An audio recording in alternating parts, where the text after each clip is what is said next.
चुनाव को देखकर चल रही इस दलित पॉलिटिक्स के बीच आज बिहार चुनाव में बड़ा धमाका बीजेपी ने किया। कल एनडीए की सीट शेयरिंग फाइनल हो गई थी और आज बीजेपी ने बिना देर लगाए जो है बिहार की पहली लिस्ट जारी कर दी। पहली लिस्ट में बीजेपी ने 71 कैंडिडेट्स के नाम जारी किए, जिनमें तारापुर से सम्राट चौधरी, लखीसराय से विजय कुमार सिन्हा, दानापुर से रामकृपाल यादव, गया टाउन से डॉक्टर प्रेम कुमार, कटिहार से तारकिशोर प्रसाद, सहरसा से आलोक रंजन झा, सिवान से मंगल पांडे, बांकीपुर से नितिन नवीन, दीघा से संजय चौरसिया, जमुई से श्रेयसी सिंह, बेतिया से रेणु देवी और दरभंगा से संजय सरावगी को टिकट मिला है। छातापुर से नीरज कुमार बबलू को टिकट दिया गया है। बीजेपी की पहली लिस्ट में जो चौंकाने वाली बात है वो ये है कि प्रशांत किशोर के आरोपों की परवाह न करते हुए डिप्टी सीएम सम्राट चौधरी को टिकट दिया गया। दूसरी चौंकाने वाली बात कि विधानसभा अध्यक्ष नंद किशोर यादव का टिकट कट गया है। बीजेपी ने अपनी पहली लिस्ट में कुल 9 मौजूदा विधायकों के टिकट काटे हैं। पूर्व सांसद रामकृपाल यादव को बीजेपी ने दानापुर से टिकट दिया है। बिहार बीजेपी के कई बड़े नेताओं को फिर से बीजेपी ने रिपीट किया है। पूर्व डिप्टी सीएम रेणु देवी और तारकिशोर प्रसाद को भी टिकट मिला है। बीजेपी ये लिस्ट तब लेकर आई है जब आज सुबह से खबरें उड़ने लगी कि नीतीश कुमार सीट फॉर्मूले से नाराज हैं। ऐसा कहा गया कि नीतीश कुमार ने पार्टी के कार्यकारी अध्यक्ष संजय झा और केंद्रीय मंत्री ललन सिंह को कहा कि बीजेपी से सीट बंटवारे पर दोबारा बातचीत करो। नीतीश कुमार ने 9 सीटों पर नाराजगी जताई। जो 9 सीट पहले जेडीयू के पास थी और जेडीयू इन 9 सीटों को अपने पास ही रखना चाहती। कहा गया कि नीतीश के नाराज होने से एनडीए में हड़कंप मचा और देर रात नीतीश कुमार के करीबी संजय झा के घर पर जेडीयू और बीजेपी की मीटिंग हुई। इसके बाद कहा गया कि नीतीश कुमार बीजेपी के नेताओं से मिलेंगे। हालांकि नीतीश कुमार की नाराजगी की खबर जैसे ही आई, बीजेपी और जेडीयू दोनों के नेता सामने आ गए और कह दिया कि एनडीए में सब कुछ ठीक है। नीतीश कुमार के नेतृत्व में चुनाव लड़ा जाएगा और नीतीश कुमार नाराज नहीं है। सुनिए बीजेपी और जेडीयू ने क्या कहा। नीतीश जी के नेतृत्व में, आदरणीय प्रधानमंत्री जी के नेतृत्व में पूरा एनडीए एकजुट है और लगातार बैठक का दौर चल रहा है। अंतिम दौर में है। बैठकों के माध्यम से सीटों पर संख्या हम लोगों ने क्लियर कर दिया है। अब अंतिम दौर में सीटें बंटवारे का काम चल रहा है। अरे नीतीश जी हम लोगों के नेता है। नीतीश कुमार जी बिल्कुल प्रसन्न है, चुनाव के मैदान के लिए तैयार है। चुनाव कैंपेन में एनडीए के लिए जाएंगे। एक एक चीज पे खुद उनकी नजर है। सारे लोगों से वो खुद बात कर रहे हैं। नीतीश के नाराज होने की खबरों ने हर तरफ हड़कंप मचा दिया, लेकिन एनडीए की ताकत देखी कि जैसे ही ये खबर आई, एनडीए के सारे नेता खुलकर आ गए। कहने लगे कि हम साथ साथ। एचएएम के नेता जीतन राम मांझी नारा लगाने लगे, जय मोदी तय नीतीश। मांझी ने कहा कि उनकी पार्टी को कम सीटें मिली, लेकिन इसका मतलब ये नहीं कि बिहार को जंगल राज की ओर धकेले। चिराग पासवान ने कह दिया कि एनडीए में अच्छी बातचीत करके सीट संख्या तय हो चुकी है। कौन पार्टी किस सीट पर लड़ेगी इस पर चर्चा हो रही है। मोदी नीतीश के नेतृत्व में एनडीए एकजुट है। एनडीए में सीट शेयरिंग होने और बीजेपी की पहली लिस्ट आने के बाद से एनडीए के खेमे में तो जश्न का माहौल है, लेकिन महागठबंधन के खेमे का हाल यह है कि वहां पर हंगामा मचा हुआ है। महागठबंधन में सीट शेयरिंग से पहले ही आरजेडी ने अपने कैंडिडेट्स को टिकट सिंबल देना शुरू कर दिया। इस पर भी खूब बवाल मच गया। लालू यादव ने कल बुलाकर कई कैंडिडेट्स को टिकट सिंबल दिया था, जिसमें मटिहानी से बोगो सिंह को टिकट दिया गया, संदेश से दीपू सिंह को टिकट दिया गया, मनेर से भाई वीरेंद्र को टिकट दिया गया, मसौड़ी से रेखा पासवान को टिकट दे दिया गया, परबत्ता से डॉक्टर संजीव सिंह को सिंबल मिला। लेकिन लालू यादव के सिंबल देने पर देर रात बवाल मच गया। लालू यादव ने जिन उम्मीदवारों को सिंबल बांटा था, कहा जा रहा कि तेजस्वी यादव ने देर रात उन सभी उम्मीदवारों को राबड़ी आवास पर बुलाया और सबको फटकार लगाई और सबकी परेड कराकर सिंबल वापस लेने की धमकी दे दी, क्योंकि इन उम्मीदवारों ने सिंबल लेकर फोटो सोशल मीडिया पर डाल दी। ये महागठबंधन को फंसाने वाली बात थी, क्योंकि महागठबंधन से सीट शेयरिंग फाइनल ही नहीं हुई है और आरजेडी पहले ही अपने सिंबल बांट रही है। एक्सपोज हो गया। आरजेडी के सिंबल बांटने को लेकर मचे इस बवाल के बीच बीजेपी ने तेजस्वी यादव पर निशाना साधा। कहा कि उत्तर प्रदेश में जैसे अखिलेश यादव ने अपने पिता को जलील किया था, ठीक उसी तरह तेजस्वी यादव भी अपने पिता को पार्टी की व्यवस्था से दूर कर रहे हैं। बड़े भाई को पार्टी से निकाल दिया, बहनों से मनमुटाव है। आखिर कौन है इस पारिवारिक कलह का सूत्रधार, बीजेपी पूछ रही है। महागठबंधन दूर, यहां तो परिवार ही नहीं संभल रहा है। आरजेडी में सिंबल वाले विवाद के बीच जेडीयू ने भी अपने 5 कैंडिडेट्स को टिकट दे दिया है। 5 कैंडिडेट्स को सीएम आवास बुलाकर सिंबल दिया गया। इसमें मंत्री सुनील कुमार, रत्नेश सदा, अनंत सिंह जैसे नाम थे। बाहुबली अनंत सिंह ने तो मोकामा से नामांकन भी कर दिया, जेडीयू ने अनंत सिंह को मोकामा से कैंडिडेट बनाया। एनडीए में कौन किस सीट पर लड़ेगा, इससे पहले ही बाहुबली अनंत सिंह ने जेडीयू से अपना नामांकन भर भी दिया। वोट चोरी का मुद्दा फूस होने के बाद राहुल गांधी ने नरेंद्र मोदी के खिलाफ दलित पॉलिटिक्स का कार्ड चलने की पूरी प्लानिंग की थी। 10-15 दिन के लंबे विदेशी दौरे से लौटने के बाद राहुल गांधी सबसे पहले बिहार नहीं गए जहां चुनाव है, चंडीगढ़ चले गए। चंडीगढ़ में राहुल गांधी दिवंगत वरिष्ठ आईपीएस अधिकारी वाई पूरन कुमार के परिवार से मिले और इस मुलाकात के बाद राहुल गांधी ने देश में दलितों के मुद्दे पर पीएम मोदी को घेरा। हरियाणा में आईपीएस वाई पूरन कुमार की सुसाइड का मामला कई दिनों से बड़ी चर्चा में। कई दिनों से विपक्ष इस मुद्दे पर मोदी सरकार को घेर रहा है। आज राहुल गांधी ने भी मौका देखकर दलितों की आवाज बनने की कोशिश की। छुट्टी उट्टी मना लिए, फिर आए, बोले कि हाँ अब मैं दलित की आवाज। लेकिन इससे पहले राहुल गांधी नरेंद्र मोदी के खिलाफ कोई माहौल बना पाते, हरियाणा में आईपीएस अधिकारी के सुसाइड केस में बहुत बड़ा ट्विस्ट आ गया। जो मामला दलित उत्पीड़न का बताया गया था, जो मामला आईपीएस के खिलाफ जातिगत भेदभाव का था, वो मामला भ्रष्टाचार पर आ गया। क्योंकि आईपीएस वाई पूरन कुमार का नाम लेते हुए आज हरियाणा के एक एएसआई ने सुसाइड कर लिया। एएसआई ने मरने से पहले एक वीडियो बना दिया कहा जा रहा है और एक सुसाइड लेटर भी छोड़ा जिसमें दिवंगत आईपीएस वाई पूरन कुमार का नाम लिया। संदीप कुमार ने जो बातें कही उसमें अब यह नया दावा किया जा रहा है कि यह मामला दलित उत्पीड़न का नहीं बल्कि भ्रष्टाचार और भ्रष्टाचार के बाद बदनामी के डर का है। यानी अब कौन सच कह रहा है कौन नहीं, इसको लेकर पेंच फंस गया है। इस मामले में जो नया खुलासा हुआ है उसकी पूरी डिटेल आपको दिखाऊंगा। साथ ही आपको यह भी बताऊंगा कि अचानक से दलितों के मुद्दे को लेकर राहुल, तेजस्वी यादव सब कैसे एक्टिव हो गए। साथ ही बिहार में जो बवाल मचा है उसकी भी बात होगी।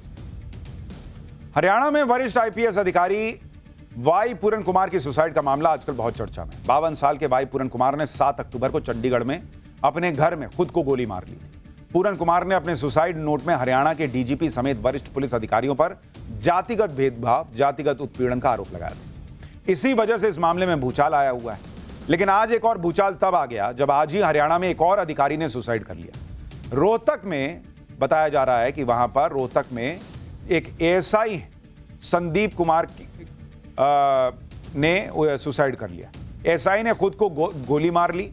संदीप कुमार ने 3 पेज का सुसाइड लेटर भी छोड़ा है जिसमें उन्होंने दिवंगत वाई पूरन कुमार का नाम लिया है। संदीप कुमार ने अपने कथित आखिरी वीडियो में रोहतक के एसपी, हरियाणा के डीजीपी का भी नाम लिया।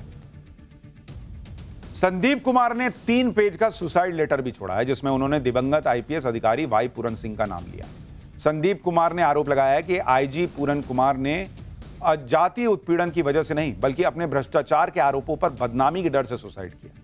संदीप कुमार ने आरोप लगाया कि वाई पूरन कुमार जातिवाद का सहारा लेकर सिस्टम को हाईजैक कर रहे थे। वाई पूरन कुमार ने जातिवाद का जहर सिस्टम में घोला। संदीप कुमार ने आरोप लगाया कि आईजी पूरन कुमार भ्रष्ट अधिकारी थे। उन्होंने रोहतक में तैनाती के दौरान बहुत भ्रष्टाचार किया। संदीप कुमार ने आरोप लगाया कि आईपीएस पूरन कुमार के भ्रष्ट सिस्टम में महिला पुलिस कर्मियों से यौन शोषण किया गया।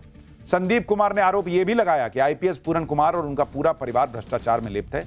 और इसके साथ ही संदीप कुमार ने रोहतक के एसपी नरेंद्र बिजारनिया और हरियाणा डीजीपी शत्रुजीत कपूर को ईमानदार अधिकारी बताया। यानी पूरे मामले में अब ट्विस्ट आ गया। एक तरफ आईपीएस अधिकारी ने पहले सुसाइड किया, आरोप लगाए बड़े अधिकारियों पर। अब दूसरा एएसआई ने सुसाइड कर लिया, उसने सुसाइड करने वाले आईपीएस अधिकारी पर आरोप लगा दिया और जिन पर आरोप लगा था बड़े अधिकारियों को उनको पाक साफ बता दिया। एएसआई संदीप कुमार की सुसाइड की वजह से इस मामले में अब नया मोड़ आ गया। कहां तो पुलिस आईपीएस वाई पूरन कुमार की सुसाइड की जांच कर रही थी और कहां दिवंगत आईपीएस वाई पूरन कुमार का नाम लेकर एक एएसआई ने आत्महत्या कर ली। एएसआई संदीप कुमार और आईपीएस वाई पूरन कुमार का क्या कनेक्शन है वो भी आपको बताता हूं। एएसआई संदीप कुमार रोहतक में साइबर सेल में तैनात थे। संदीप कुमार हरियाणा के जिंद के रहने वाले थे। आईपीएस वाई पूरन कुमार भी रोहतक में ही तैनात थे। वो रोहतक के पुलिस ट्रेनिंग सेंटर में आईजी थे।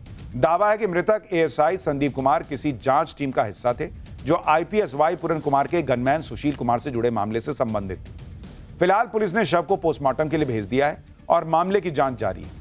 सुसाइड नोट और वीडियो को फॉरेंसिक टीम ने कब्जे में ले लिया है। एएसआई संदीप कुमार की मौत ने आईपीएस अधिकारी के केस को पूरा घुमा दिया। हरियाणा पुलिस के सामने अब नया चैलेंज आकर खड़ा हो गया और ऐसा ही चैलेंज अब राहुल गांधी के सामने भी होगा जो आज दिवंगत आईपीएस वाई पूरन कुमार के परिवार से मिले। विदेश से लौटने के बाद आज राहुल गांधी चंडीगढ़ चले गए। वहां उन्होंने हरियाणा के दिवंगत वरिष्ठ आईपीएस अधिकारी वाई पूरन कुमार के परिवार वालों से मुलाकात की। वाई पूरन कुमार की पत्नी भी सीनियर आईएएस अधिकारी हैं। राहुल गांधी ने उनसे और परिवार के बाकी सदस्यों के साथ करीब 50 मिनट बातचीत की। राहुल गांधी के साथ हरियाणा के पूर्व सीएम भूपिंदर सिंह हुड्डा, हरियाणा कांग्रेस अध्यक्ष राव नरेंद्र सिंह और बाकी नेता मौजूद रहे। पीड़ित परिवार से मिलने के बाद राहुल गांधी ने क्या कहा, एक बार उसको सुनिए, फिर आपको बताता हूं यह मामला कहां जा रहा है। एक परिवार का मामला नहीं है, देश में करोड़ों दलित भाई बहन हैं, उनको गलत मैसेज जा रहा है। क्या मैसेज जा रहा है कि आप कितने भी सक्सेसफुल हो,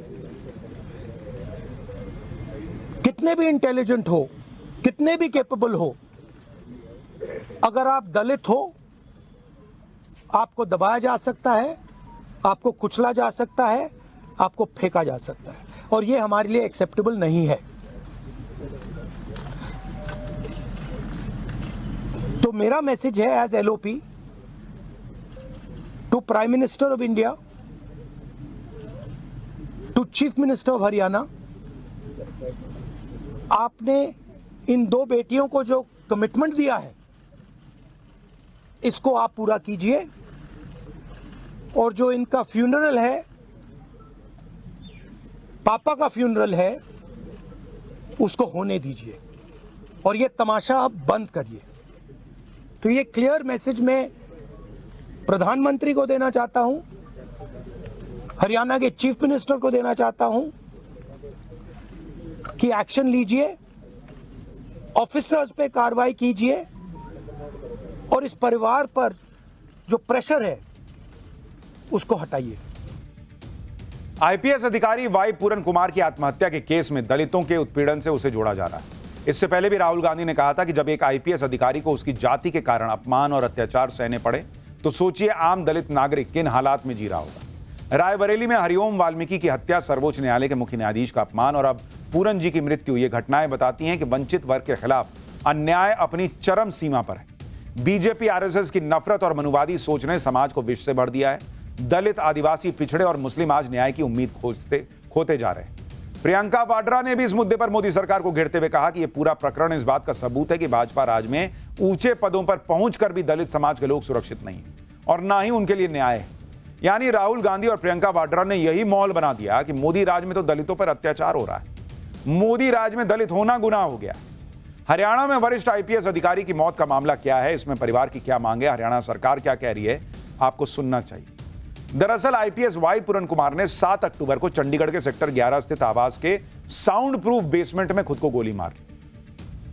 मौत के एक दिन पहले उन्होंने 8 पेज का सुसाइड नोट छोड़ा। नोट में उन्होंने हरियाणा डीजीपी शत्रुजीत कपूर, रोहतक एसपी नरेंद्र बिजरनिया समेत 8 बड़े अधिकारियों पर जातिगत उत्पीड़न, मानसिक प्रताड़ना और करियर बर्बाद करने के गंभीर आरोप लगाए। इस मामले में अभी तक दिवंगत आईपीएस अधिकारी का पोस्टमार्टम नहीं हो पाया है। अंतिम संस्कार परिवार कर नहीं रहा है। परिवार की मांग है कि जब तक उनकी मांगें पूरी नहीं होंगी तब तक अंतिम संस्कार नहीं होगा। परिवार चाहता है कि इस मामले में जितने भी लोगों का नाम है एफआईआर में, उन सब की गिरफ्तारी हो। इसी बीच हरियाणा सरकार ने डीजीपी शत्रुजीत सिंह कपूर को छुट्टी पर भेज दिया है। रोहतक के एसपी नरेंद्र बिजरनिया का ट्रांसफर कर दिया गया है। इन दोनों अधिकारियों का नाम दिवंगत आईपीएस अधिकारी के सुसाइड नोट में है और परिवार इनकी गिरफ्तारी की मांग पर अड़ा हुआ है। इस मामले में चंडीगढ़ पुलिस ने 6 सदस्यीय एसआईटी की टीम भी बनाई।